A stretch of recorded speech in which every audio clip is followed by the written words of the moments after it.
L'aventure a commencé, j'étais adolescent, et donc je viens d'un milieu d'ouvriers portugais immigrés où la culture enfin, il n'y a pas de culture, quoi. Mais avec l'école et tout, ça, j'étais un peu titillé par certaines choses. Et un jour, un jeudi après-midi, je suis rentré dans une salle de cinéma à la Croix-Rousse, le 6 face à Denis, rue Hénon, et j'ai vu Le Dictateur de Chaplin. Et je suis tombé, je sais pas, il y a eu un choc, c'est vraiment l'acte fondamental.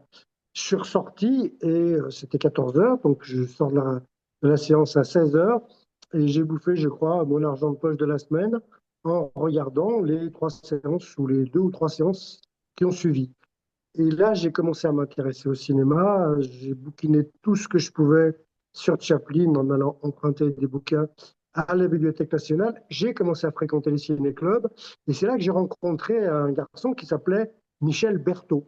Et Michel Berthaud m'a amené, donc on a un peu sympathisé, il m'a amené au Créda où j'ai rencontré une bande un peu pas d'utopistes, ni de folles, ni de fous, mais une bande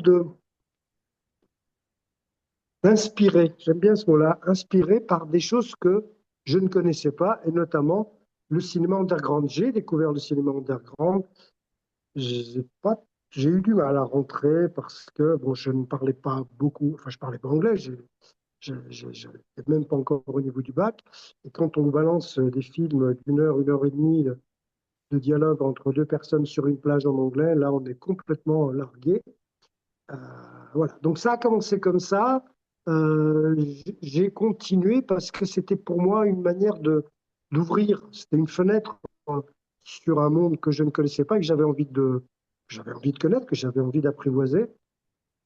J'ai suivi les stages ou les cours, enfin, je ne sais plus comment on appelait ça, du CREDA. On a même été jusqu'à réaliser des films en 16 millimètres.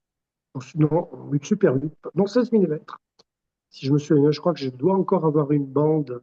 C'était pas très bon d'ailleurs. Je la garde pour me rappeler que c'était pas quand même. C'était pas bon, j'étais pas en dilettante, mais il y avait quelque chose qui manquait. Et puis après, de la deuxième étape, ça a été le cinéma opéra, et la construction d'une salle, impasse Saint-Polycarpe, où mon père, gentiment, qui était maçon, euh, a construit le mur de scène et cette salle où j'allais quasiment passer 3, 4 soirs par semaine, ou parce que j'y étais projectionniste bénévole et j'ai vu des films. Aujourd'hui, quand je parle à des amis de ce que j'avais vu, ils me regardent avec des grands yeux, et notamment l'inauguration sur le Dôme du plaisir de Kenneth Anger, que j'ai dû voir au moins une vingtaine de fois pour l'avoir projeté au moins une vingtaine de fois. Donc ça a été ce moment de cinéma, euh, ça a été pour moi la découverte d'un monde inconnu, d'un monde que je n'imaginais pas, d'un monde complètement différent du monde d'où je venais, mais aussi différent du monde qui me formait, donc du monde scolaire, et puis après du monde universitaire. C'était également un lieu de curiosité parce que en même temps, en parallèle à ces projections de films que j'assumais au cinéma Passe Saint-Polycarpe, j'allais au cinéma.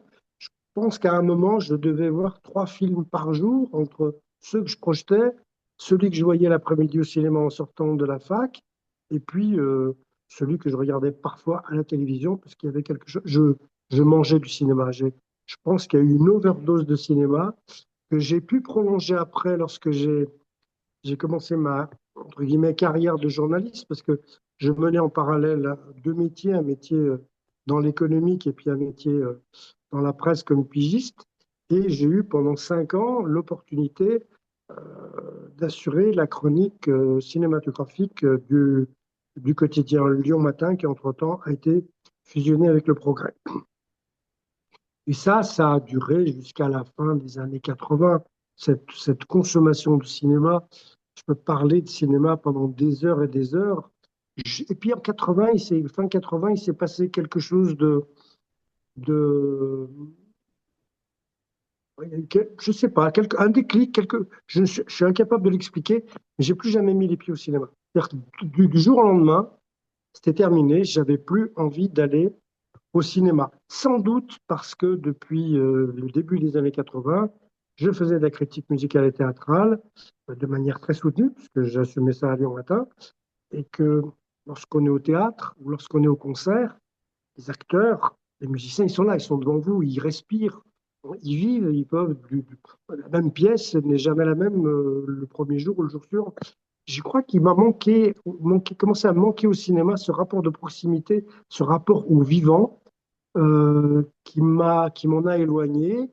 Alors, je retrouvais le cinéma un peu dans certains spectacles parce que le théâtre, certains metteurs en scène paresseux, sachant comment, enfin, je sais pas paresseux au sens, ouais, on va mettre du théâtre, on va mettre du cirque, on va mettre du cinéma, on va mettre plein de choses qui ne sont pas du théâtre pour faire vivre le théâtre. Donc, le cinéma est un peu venu comme ça. Et puis, depuis que j'ai arrêté de bosser pour le Progrès, puisque Lyon Matin était après absorbé par le Progrès. J'ai arrêté mes activités critiques. Je suis venu m'installer au Portugal, d'où je suis originaire. J'ai retrouvé mes racines et je me suis installé à Porto. Et juste en face de chez moi, il y a la Cinémathèque de Porto.